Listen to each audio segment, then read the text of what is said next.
know, when the train came into town, my family expanded their house behind the courthouse, and they turned it into the Washington Hotel. I got married at the Washington Hotel. I was a maid there, and when my husband, soon-to-be, came by and saw me, the rest, as they say, was history. A lot of people and all kinds of goods to Jonesboro. More people? What if the town fills up? Well, it just keeps growing like this. Oh, we are terribly excited up here. A complete revolution has taken place in public sentiment. Nearly all are for separation and resistance. Many of the union men are for immediate secession. Last night we had one of the most exciting and enthusiastic displays I ever witnessed. It was understood early in the evening that about 300 Alabama troops would have passed through tonight. All was intense anxiety, and when the old iron horse was seen approaching, such a shout rent the air I have never heard before. Hip, hip, huzzah! Thomas A.R. Nelson and Andrew Johnson have an appointment to speak here Monday. Some say Johnson shall not speak, while others say it is better to let him say what he pleases. He can do no harm. Boo! Down with the tyrant Lincoln! Down with the tyrant Johnson! They spat at Congressman Nelson and they threatened Vice President Andrew Johnson. Why are they spitting? And why is everyone so angry? Well, people had different. I got leave of absence for a few days to go home, and while there, received a telegram from Middle Tennessee saying that my son Eugene was in the last stage of typhoid fever and would probably die within a day or two. I hastened to him with all possible dispatch, but before I reached him, the spirit of another dear son had departed. Nathaniel. I knew I recognized him earlier. He was the man who was so upset about Andrew Johnson. And Alfred Eugene Jr. was gone too. How sad. Oh, if they had been spared, I could have endured. Enough! The cannons roared. The clash of arms resounded through our once peaceful land, and all that were old enough had to choose one side or the other. For nearly 2 years, we had only heard of this war. Afterwards, we felt it. Our whole land was filled with bands of marauders not belonging to any army, but following in the wake of both savage men who preferred to plunder and steal to fighting at all. After our horses were stolen, our gearing all cut up and carried away, we could not farm any longer and had been so constantly harassed that we were moved into town for protection. Protection.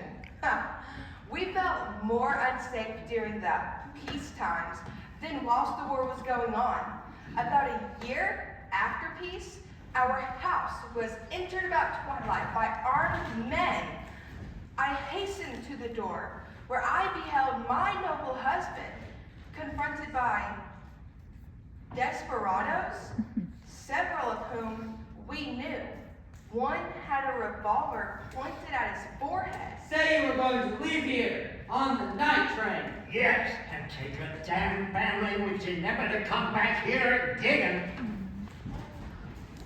Driven out like a felon, after all his kindness to both the Union and Southern families, driven out by the very I thought it'd be awful if I lost Paul Fink. Town historian Paul Fink. Town historian Paul Fink on the turn. Well, you seem fine. And clearly you didn't lose your job as a research assistant. Oh, if you tried to fire me, I would not really leave. I would never leave. You know, I've been meaning to say, Sue, your house is looking very nice. You all have done right by this place. Thank you. It's really important to Gerald and I to be good stewards of our heritage. Well, come on, Carolyn. There are documents waiting back at the courthouse. Might get another book out of the 2nd century Tennessee's oldest town. Oh, and we can check the proposed site for the new museum too. Will be a lot easier to maneuver once that street is all torn up. Progress is messy. Well, they're trying to get the town to look more historic. The Jonesboro of my youth was messy.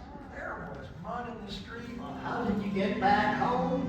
Well, that is another whole story. Well, why don't you come to Jonesboro and tell it? We love a good story here. Yeah, I think I'll do just that. You keep bringing all these people to Jonesboro, Jimmy Neal, and we're gonna need more places to feed them. Well, there's always Parsons' Table and Widow Brown's.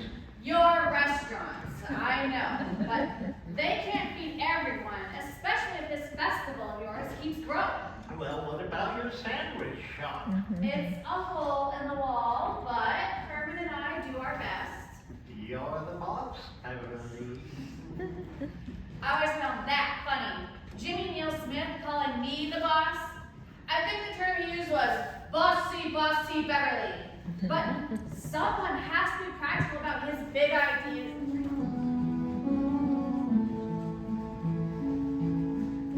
Tell me the tales that to me were so dear.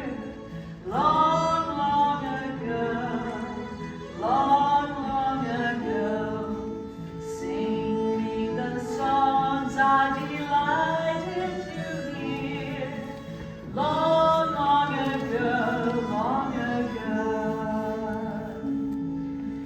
Now that you come, my grief is removed.